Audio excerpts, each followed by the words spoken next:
One of the keys to effectiveness in the world of work is your ability to communicate effectively and well. You spend as much as 75% of your time communicating and interacting with other people. There are two forms of communication. The first form is the way you talk to yourself and dialogue with yourself and think and plan to yourself. And the other form of communication is the way you interact with others. And wonderfully, in us, how to communicate is a learned skill, and you can get better and better at it by learning what the best communicators do and practicing it until it becomes a regular part of your repertoire. Number one, there are three elements to any conversation. Words only account for 7% of the message. When you talk, people will forget most of what you say, but they will remember the way you said it. B, the tone of voice. The mere tone of your voice accounts for fully 38% of your message.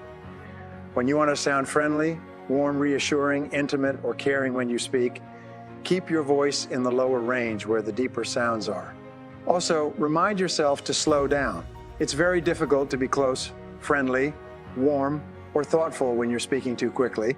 Tone of voice is important, and that's why we need to give some thought to it, because if we're in a hurry or busy or rushed, sometimes our tone of voice can be clipped or short, and it can be hurtful. Body language accounts for fully 55% of your communication. The very best message is a message that is synchronized. The words, the tone of voice, and the body are all synchronized to the message. Very important. That's why when somebody talks to you, it's important you turn toward them and face them directly when you talk to them and listen closely to what they say and nod and pay attention. There's a great book called His Needs, Her Needs, and They Talk. Her first need is for attention, affection, and respect, face to face, eye to eye, heart to heart. And if she gets those needs fulfilled, then everything else will be fine. If she does not get those needs fulfilled, she's going to be unhappy. The only time you're actually with the woman in your world is when you are face to face and giving them attention and listening to them when they talk and giving them affection and respect. Number two, there are three parts of any conversation. The first part of the conversation, ethos, has to do with the character of the person. A person who has high character can say little and be enormously influential. A person with limited character just doesn't have the same effect. B, pathos, is the second part of communication. It means connecting with the emotions, and we connect with the emotions when we connect with the emotions, when we tune in and focus on the person and their problems and their needs. There was a wonderful line I read that said, if every person who complains about their problems could come from all corners of the earth and pile their problems in a heap, and if each person could see the size and gravity of the problems of others, they would sneak forward shamefacedly and take their petty problems away and creep into the night. The factual content of the conversation in selling. What do we say in selling? You establish rapport, which is the character. You seek the underlying problem or need, which is connecting with the pathos, and only then do you talk about your product or service, which is the logos. Number three, there are four basic personality styles. The first is what we call relators. They are quiet, self-contained, not particularly expressive. They're sensitive people, oriented, and concerned about other people's opinions. In the extreme, a relator will be hypersensitive to the opinions of others. They can't do anything without making sure that everybody else approves. If you're communicating with this person, it requires slow, low-key, easygoing, friendly, almost warm and fuzzy. The greatest concern in life is let's get along. Let's all be friends. So you find relators in fields like nursing, social services, teaching, small child development, psychology, personnel, or counselors, where they relate to other people. Now, the next type of person is the analyzer. This is the kind of person who's not so concerned about people, but more concerned about doing the job and are more inward directed. Their primary concern is, let's be accurate. The analyzer who's fastidious and detail-oriented wants accuracy and just the facts. They'll gravitate toward accounting, computers, engineering, bookkeeping, and computer programming, any field where the problems don't talk back. Now, the third type of person is what we call the director.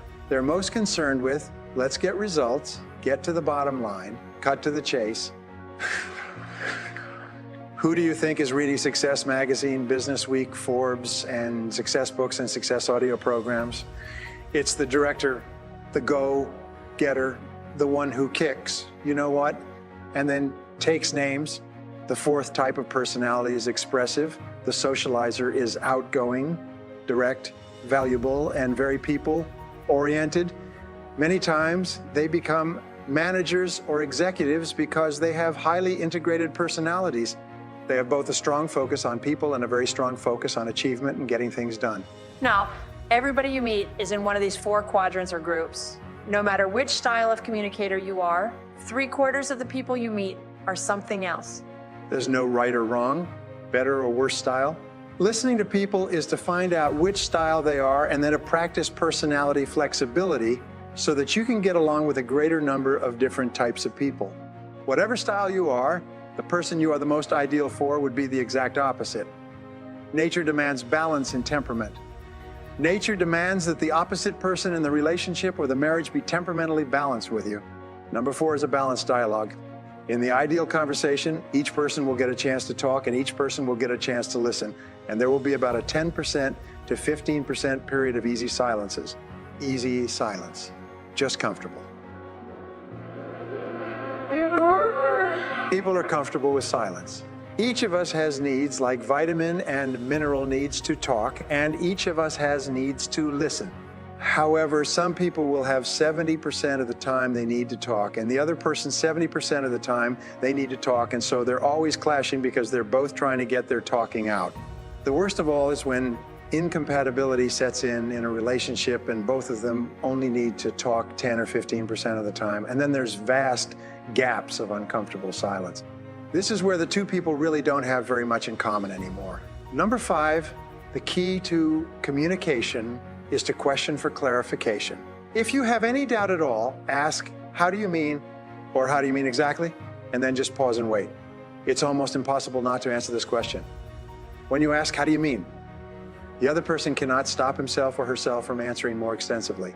Follow up with other open-ended questions and keep the conversation rolling along. The way that you overcome your shyness is very simple. Tune into the other person, ask questions, and then listen carefully to the answers. Focus on encouraging the other person to talk about them. In fact, I'll give you a secret for success in life. Seek first to understand, then to be understood. Number 6 is acknowledge and agree. Good conversationalists are active conversationalists. They're not sitting there passively like fence posts. They're actually engaged. Active listening is very, very important. Put down the magazine or newspaper, turn off the television set, lean in, be there the whole time. Number 7, listen attentively. When you listen, his or her feeling of personal value increases. You can actually make another person feel terrific about himself or herself by listening in a warm, genuine, caring way to everything he or she has to say. The more each listens to the other, the more positive and happy each of them feels, and the stronger becomes the bonds of affection between them. Now, the opposite of listening is ignoring. The fastest way to turn a person off, to hurt their feelings, and to make them feel slighted and angry is to simply ignore what they're saying or interrupt them in the middle of a thought. Men are 95% more likely to interrupt a woman than a woman is to interrupt a man. The more you listen to another person, the more he or she trusts you and believes in you.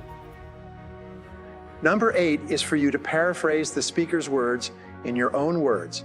By paraphrasing the speaker's words, you demonstrate in no uncertain terms that you are genuinely paying attention and making every effort to understand his or her thoughts or feelings.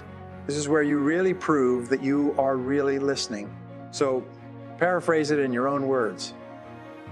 Take the time to paraphrase and rethink about paraphrasing while you're listening, and you'll always be a better listener. Number 9 is pause before replying. When you pause, you accomplish 3 goals simultaneously. First, you avoid running the risk of interrupting if the other person is just catching his or her breath before continuing. The second benefit is that you show the other person that you are giving careful consideration to his or her words by not jumping in with your own comments at the earliest opportunity. The third benefit of pausing in conversation is that you will actually hear the other person better. By pausing, you mark yourself as a brilliant conversationalist. All successful people are excellent communicators. So how do you communicate more effectively with others? Now, the first one is a profound communication principle. Be impeccable with your word. What that means is to speak with integrity, which means to say what you mean and mean what you say. Words have the power to create or destroy, so it's a good idea to choose your words carefully and consider their impact before you put them out there in the world. Before you speak or write, I want you to ask yourself these 4 questions. Is it necessary? Is it true? Is it kind? And is it helpful? You know, when you say frivolous, untrue, mean or unhelpful things, it doesn't create a sense of trust or connection in the other person you're communicating with.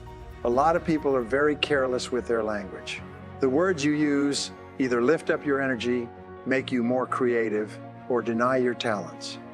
The words you use could reduce your energy. Look at the great business builders, humanitarians, and many of the great artists. They were so careful with their words, and their words lifted people up. They used the language of leadership. The words you use really are like a context or a framework or a stained glass window on the way you see the world. You see the world through a lens, and your language forms that lens of belief. The way you build yourself, architecture, and the way you see yourself in the world is in part through your words. If deep down inside you're coming from scarcity and think, you know what? I'll never have more than the salary that I'm making. Well, then you're not going to go start the big business or read books on financial mastery, because deep inside you would say, what would be the point? I'm not one of those people. If you want to rewire your identity, then you absolutely must dial into this first point of what legendary leaders do in terms of the way they speak, which is to get your precision of languaging right. How did the great military generals get their armies to go out there on fire? It was through their words. Your words to yourself are world class, and also the words you use to your team, to your customers, to your loved ones. So incredibly important.